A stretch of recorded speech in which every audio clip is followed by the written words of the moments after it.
And joining us now to discuss the issue is Barnabas Heinz, expert in the field of international relations. Hello and welcome to TVP World. Hello, good morning. So the reason why Andrzej Sadecki from the Center for Eastern Studies. So the reason why we're discussing this case, right, is because it goes right against one of the most sacrosanct principles of democracy, the separation of powers. If you have accusations of a given government crossing the line and the executive influencing the judiciary beyond constitutional limits, now this is serious. Can you tell us more about this case and the implications it might have for the Orbán government? Well, I'm not at all surprised by how the prosecutor's office handled this case. I mean, it's not the first time that, a suspicion is raised by somebody. And the prosecutor's office decides not to follow on this case. I mean, the prosecutor's office, or more precisely, the chief prosecutor of Hungary, Victor Orbán, he is, in his function. And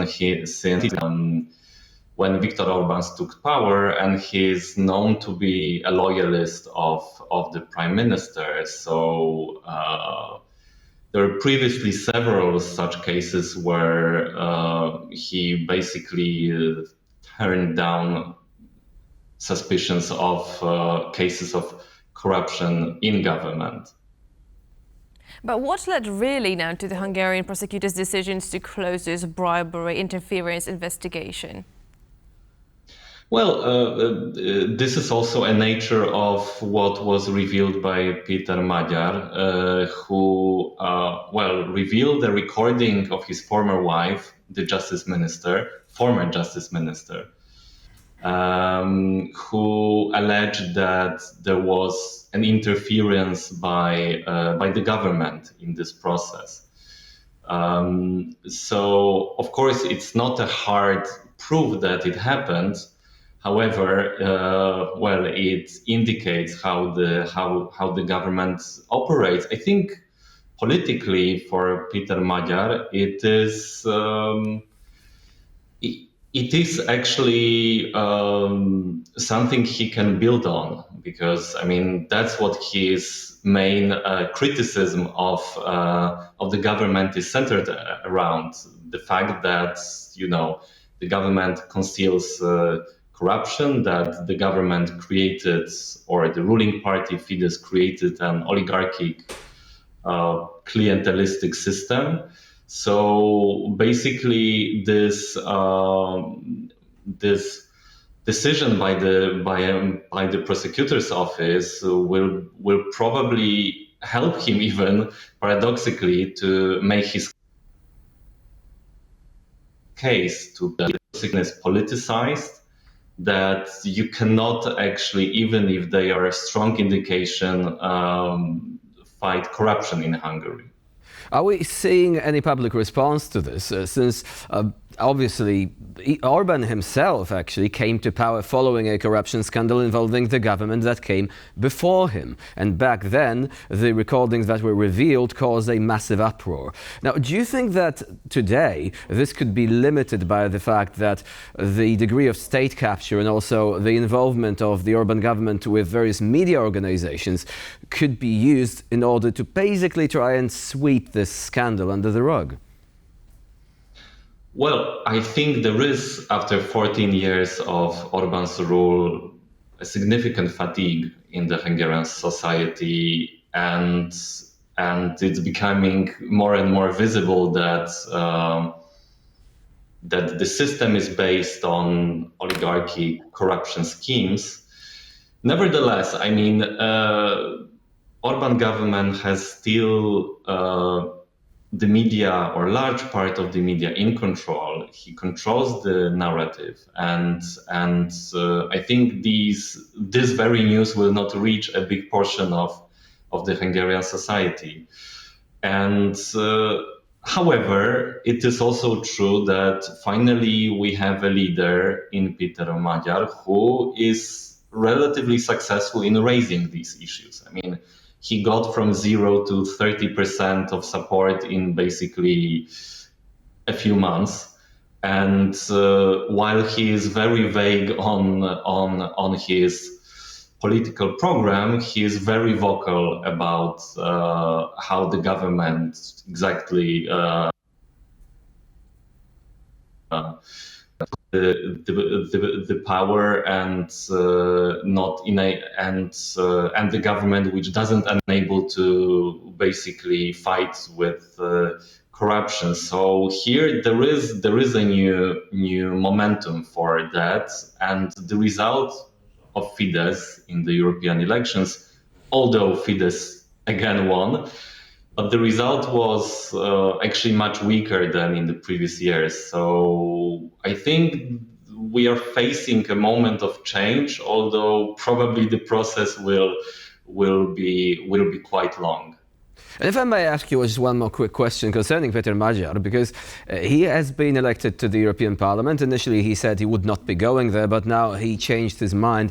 Do you think it may actually jeopardize his ability to influence the public opinion? Because if you're working at the European Parliament, you're likely to have less time, you're likely to have, a decreased involvement with national domestic affairs. So what is the plan right now for maintaining this momentum? Well, I think it's a big question now in Hungarian politics whether he will be able to keep the momentum. Of course, being in the European Parliament will help him to get some experience. He will be sitting in the biggest group in the European Parliament, in the European People's Party. So this gives him some clout.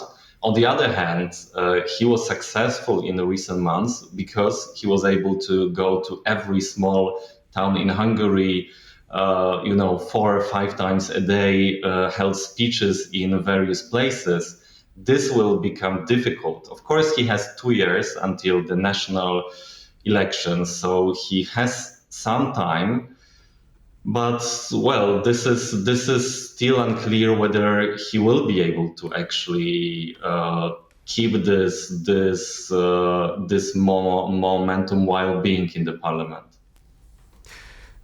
So when looking at the situation on the Hungarian political scene in a more general sense, do you think that these latest developments could mean more trouble for Hungary when it comes to the question of the rule of law, for example, but also the presidency in the European Union is just around the corner. So how do you think this is going to impact this particular moment in Hungary's history on the European forum, so to say?